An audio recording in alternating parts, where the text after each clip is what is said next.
Hello friends, welcome to women FM. ఈరోజు నేను తీసుకునే టాపిక్ ఫిట్స్ గురించి అండి. ఫిట్ వచ్చినప్పుడు ఏం చేయాలి, ఏం జాగ్రత్తలు తీసుకోవాలి, ఎలా ఉండాలి అనేది చాలా అవగాహన కలిగి ఉంటే మాత్రం ఉండాల్సిన అవసరం ఉంది 100%. చిన్నప్పుడు మా అమ్మగారు మేము ఇలా బయటకు వెళ్ళామన్నమాట. చెప్పాను కదండి, పూర్వకాలం లాట్రిన్స్ అవి ఇంట్లో ఉండేవి కాదు, బయటకు వెళ్ళేవాళ్ళం. ఒక చెంబు తీసుకుని బయటకు వెళ్ళేవాళ్ళు, టాయిలెట్ మూవీలో చూపించినట్టు. అలా వెళ్ళినప్పుడు అక్కడ ఫిట్ వచ్చి మా అమ్మగారు పడిపోయారు. సో నేను చిన్న అనుకోండి, అప్పుడు నాకు అది ఎందుకో ఆ సంఘటన మైండ్లో బాగా జ్ఞాపకం ఉండిపోయింది. వెంటనే ఆ చెంబులో నీళ్ళు తీసి చల్లి అమ్మని జాగ్రత్తగా లేపి మళ్ళీ చేపట్టుకొని ఇంటికి తీసుకొచ్చి అట్లా చేసేవాళ్ళం. ఇప్పుడు అసలు ఇంట్లో ఉండే ఈవెన్ విమెన్ అయితే ఇంట్లో ఉండేవాళ్ళు చాలా తక్కువ. జాబ్కి వెళ్ళేవాళ్ళు, బిజినెస్ చేసేవాళ్ళు, ఏదో ఒక అవగేషన్ వాళ్ళు టోటల్లీ పాలు తాగే పసిపిల్లల దగ్గర నుంచి 80 ఏళ్ల వాళ్ళ వరకు ఈ ఫిట్స్ తో సఫర్ అవుతున్నారండి. స్టార్ట్ అయిన మనం సిమ్టమ్సే తెలుసుకోలేమండి. ఇవి తలనొప్పి తలనొప్పి తలనొప్పి అంటే సైట్ వల్ల, మెడల నొప్పుల వల్ల, లేకపోతే ఓవర్ స్ట్రెస్ వల్ల, లేదా నిద్ర సరిపోక అనుకుంటాం. కానీ చాలా మంది బ్రెయిన్ లో నర్వ్స్ ఒకటి కొంచెం స్వెల్లింగ్ రావడము, లేదా వాళ్ళు తీసుకునే స్ట్రెస్ కి ఇవి ఫిట్స్ కారణము, ఇలా ఎన్నో రకాల సమస్యల వల్ల ఈ ఫిట్స్ మనకి ఎదురవుతూ ఉంటాయి. అయితే ఇవి వస్తాయి, ఇంకా వచ్చిన తర్వాత ఏమి చేయలేము. కాకపోతే ఒకవేళ మన మెడిసిన్ యూజ్ చేసుకుంటూ ఒకవేళ ఫిట్ వస్తే ఏం చేయాలి ఆ టైంలో నేను ఫేస్ చేశానండి. నేను అసలు అరుచుకుంటూ దేవుణ్ణి పిలుస్తూ పిచ్చిదానిలాగా బిహేవ్ అయ్యి నేను హిస్టరీకి అయిపోయి అంత సిచ్యుయేషన్ నేను ఫేస్ చేశాను. కాబట్టి నేను మీకు చెప్తున్నాను, మీరు ముందే జాగ్రత్తలు తీసుకోండి. ఒకవేళ జాగ్రత్తలు తీసుకున్నా వచ్చిన మా హస్బెండ్కి అయితే మొన్న రీసెంట్ గా మెడిసిన్ యూజ్ చేస్తున్నా కూడా వచ్చాయి ఫిట్స్. ఆ టైంలో అసలు పానిక్ అయిపోయి వస్తే ఏం చేయాలనే అవేర్నెస్ మనం కూడా తెలుసుకుని ఫ్యామిలీ మెంబర్స్ కి ఆ టైంలో మనం ఎలా రియాక్ట్ అవ్వాలి, ఏ మెడిసిన్ యూజ్ చేయాలనేది అర్థం కాలేదనమాట. ఆ తర్వాత నేను డాక్టర్ దగ్గరికి వెళ్ళి చెకప్, టెస్ట్లు అన్ని చేసుకున్నప్పుడు వచ్చినప్పుడు గబుక్కుని ఫిట్ వస్తే, మీరు జర్నీలో వస్తే, ఎవరు లేనప్పుడు వస్తే వాళ్ళను ఒంటరిగా వదలకుండా నాజిల్ స్ప్రేస్ యూజ్ చేయాలి, నాలిక కింద టాబ్లెట్ పెట్టాలి, పానిక్ అవ్వద్దు, వాళ్ళని పానిక్ చెయ్యొద్దు, అరవద్దు, ఇలా ఎన్నో చెప్పారనమాట ఆవిడ. సో మనకి కామన్ విమెన్కి అవన్నీ అసలు ఏం తెలియవు. మనకి ఒక మనిషి మనతో చక్కగా ఉన్న మనిషి, ఆయన అది ఆఫీస్లో కావచ్చు, ఇంటి యజమాని కావచ్చు, యజమానురాలు కావచ్చు, వాళ్ళ ఫ్యామిలీ మెంబర్స్, లేదా వాళ్ళ ఇంట్లో జరిగే సమస్యలు, లేదా వాళ్ళకి ప్రాణాతి ప్రాణమైన వ్యక్తులు వాళ్ళు బాధలు పడుతున్నప్పుడు వాళ్ళు చాలా స్ట్రెస్ తీసేసుకుని తలనొప్పి తలనొప్పి తలనొప్పి, ఆ తలనొప్పి ఎందుకు అనేది కొంచెం గమనించి వేరే టెస్ట్లకు వెళ్ళి మనం అంటే సైట, మెడల నొప్పుల, స్పాండిలోసిస్ వీటికనే కాకుండా ఈ వైపు కూడా ఒకసారి తప్పకుండా వెళ్ళండి. నేను ఇది ప్రాబ్లం ఫేస్ చేశాను, అసలు మనకు ఆ థాట్ కూడా పోదు. ఎందుకంటే మన ఇంట్లో వాళ్ళు ఎవరికి ఫిట్స్ లేవు కదా, వీళ్ళకి ఎందుకు అసలు ఆ వైపు మన థాట్ పోదు. ఒకవేళ ఇది కూడా ఈ కాజ్ కూడా వెళ్ళండి, మీరు న్యూరాలజీకి కూడా వెళ్ళండి, చూపించుకుంటా. తలనొప్పి అదేమి రీజన్ కాదు కదా. స్ట్రెస్ అసలు ఎందుకు అనవసరంగా స్ట్రెస్ తీసుకోవడం ఏవో అంటారు. కానీ ప్రతి వాళ్ళకి, చదువుకునే స్టూడెంట్స్ దగ్గర నుంచి ముసలి వాళ్ళ వరకు, ఇవాళ రేపు పొద్దున లేచిన దగ్గర నుంచి నెక్స్ట్ చేసే పని గురించి ఆలోచన, స్ట్రెస్, టెన్షన్, ఉరుకులు పరుగులు, అసలు వాళ్ళ గురించి వాళ్ళకి ఆలోచించే టైమే లేదు.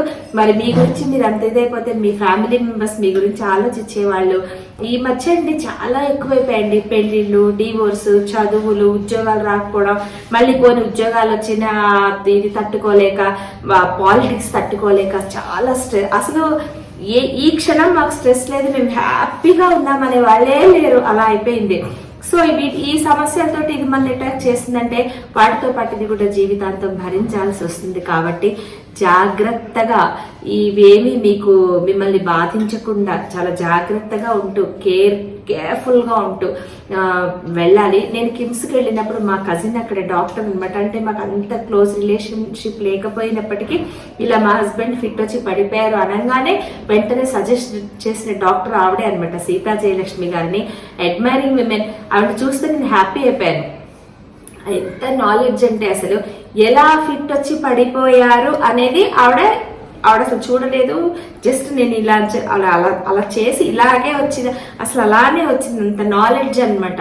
మన మంచి డాక్టర్ దగ్గరికి వెళ్తే మనం 100% సేఫ్ ఉంటాం. కాబట్టి నేను మీకు చెప్తున్నాను. మంచి డాక్టర్ దగ్గరికి వెళ్ళండి, రెగ్యులర్ మెడిసిన్స్ తీసుకోండి. ఏ భయంకరమైన న్యూస్ వాళ్ళకి చేరకుండా నెమ్మదిగా చేసి, వాళ్ళకి ఇష్టం లేని పనులు చేసి వాళ్ళని బాధ పెట్టి, అలా కాకుండా వాళ్ళకి ఇష్టం లేకపోతే మీరు ఏ పరిస్థితుల్లో చేయాల్సి వచ్చింది అది రిపీట్ అవ్వదు అనేది, వాళ్ళని ఇంట్లో వాళ్ళని ప్రాణప్రదంగా చూసుకుంటూ వాళ్ళకి కష్టం కలగని పనులు చేస్తూ వాళ్ళని బాగా చూసుకోండి. ఆవిడ అన్నారు, అసలు చాలా భయపడ్డామంటే, మీరు ఒక్కదానికి ఇలా అనుకుంటున్నారండి, నా దగ్గరకు వచ్చే వాళ్ళు ప్రతిరోజు ఫిట్స్ వచ్చే వాళ్ళు ఉన్నారు, ఈ సమస్య అని చెప్పలేము. నేను అడిగారు, ఇంతమంది ఉన్నారు ఏంటండి జనాలు, మీరు ఇంత రోజుకి 50 మంది పైగా ఆవిడ ఒక్కరే చూస్తారు, 4 న్యూరాలజిస్టులు ఉన్నారనమాట. ఈవిడ హెడ్ ఆఫ్ ద డిపార్ట్మెంట్. ఆవిడని చూస్తే ఎంత హ్యాపీగా అనిపించిందంటే, ముక్కుసూటి తత్వం, చక్కగా మాట్లాడడం, పాయింట్ టు పాయింట్ మాట్లాడడం, మనకి మెడిసిన్ ఇచ్చే విధానం, ఆవిడ మన మొత్తం మన హిస్టరీ అంతా తీసుకుంటారనమాట. అసలు ఎంత బాగా చేశారంటే, కాకపోతే మనం అపాయింట్మెంట్ తీసుకుని వెళ్ళినా కూడా 10 కంటే మనం రాత్రి కూడా అవ్వచ్చండి వచ్చేసరికి. అంత జనాలు ఉన్నారు అక్కడ. అసలు పసిపిల్లలకు కూడా ఆ టెస్ట్లకు వాళ్ళు కోఆపరేట్ కూడా చేయలేకపోతున్నారు, అంతా సఫర్ అవుతున్నారు ఫిట్స్ తోటి. ఎవరన్నా మీ ఫ్యామిలీ మెంబర్స్లో తలనొప్పి అని సఫర్ అవుతుంటే మాత్రం ఇది డెఫినెట్గా ఆలోచించాల్సిన విషయం. కాకుండా బ్రెయిన్లో వచ్చే అనేక సమస్యలకి కూడా లీడ్ చేస్తుంది. కాబట్టి జాగ్రత్తగా ఉండండి, మీ వాళ్ళని జాగ్రత్తగా చూసుకోండి, ఏ టెన్షన్స్ ఇవ్వకండి, హ్యాపీగా బతకండి. బట్ ఆవిడ చూసి నేను అడ్మైర్ అయ్యాను ఏంటంటే, ఏదో డిగ్రీ పీజీలు డాక్టర్లు ఇంజనీర్లు చేస్తారు కానీ చక్కగా ఒక న్యూరాలజిస్ట్గా కూడా ఆవిడని చూస్తే నేనైతే చాలా ఇన్స్పైర్ అయ్యి చాలా హ్యాపీ అయిపోయాను. సో ఆవిడ గురించి కూడా నేను చెప్పాలని కూడా ఆవిడ ఫోటో ఇందులో వేస్తాను, మీకు తప్పకుండా చూడండి. ఏదైనా ప్రాబ్లం వస్తే మాత్రం మీ వాళ్ళని జాగ్రత్తగా చూసుకుంటూ చక్కటి జీవనం గడపండి. స్ట్రెస్లు అవన్నీ కామనే కాబట్టి వీటిని ఎలా అధిగమించవచ్చు చూడండి. మీ ఫ్యామిలీ మెంబర్స్ దగ్గర కూర్చోబెట్టుకోండి, మనందరం ఉన్నాము ఈ సమస్యని డీల్ చేయడానికి, మీరు ఒక్కళ్ళు టెన్షన్ తీసుకోవద్దని చెప్పండి, అందరూ వాళ్ళకి తోడున్నారని చెప్పండి. ప్రాణంగా ప్రేమించే వాళ్ళకి ఆపద వస్తే వాళ్ళకి ఏదైనా అవుతుందేమో ముందు వీళ్ళే హెల్త్ పాడు చేసేసుకుని ఇంట్లో వాళ్ళందరూ వీళ్ళ వల్ల స్ట్రెస్ అయిపోతారు. మా వారికి వచ్చింది ఈ మధ్య, మేము ఎంత ఫేస్ చేసాము ఆ టైంలో నేను చూశాను. ఇది ఎలా వచ్చింది ఆ టైంలో, భగవంతుడు వచ్చి డైరెక్ట్ మాకు సాయం చేసినంత ఇది జరిగింది అక్కడ. అదంతా క్లియర్గా నేను మళ్ళీ మీకు ఇంకో వీడియోలో తప్పకుండా చెప్తాను. పూర్వకాలం అండి నేబర్స్ అంటే అసలు ఒకళ్ళకొకళ్ళు తోడైపోయి కులాలతో సంబంధం లేకుండా ఏం చేస్తున్నారు ఎవరికి బాగా ఇంటిమసీతో ఉండేవాళ్ళు. ఇప్పుడు అపార్ట్మెంట్లు అయ్యేసరికి ఎవరిళ్లలో అసలు వాళ్ళు ఉన్నారా లేదా, బయటకు వెళ్ళారో కూడా తెలియట్లేదు. అప్పుడు మా అమ్మగారికి ఫిట్స్ రాగానే నేను గబగబ మా పక్కన ధనమ్మ గారిని ఉండే రెండు పిలుచుకొచ్చేసి అమ్మకి నీళ్లు తెచ్చి హెల్ప్ చేసేదాన్ని అనమాట.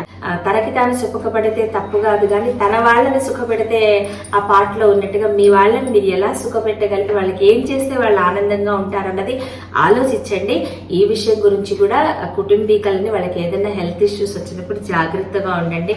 సో ఈ విషయం నేను చెప్పదలుచుకున్నాను. నేను చాలా సఫర్ అయ్యాను కాబట్టి ఈ టాపిక్ మీ ముందు తీసుకొచ్చాను.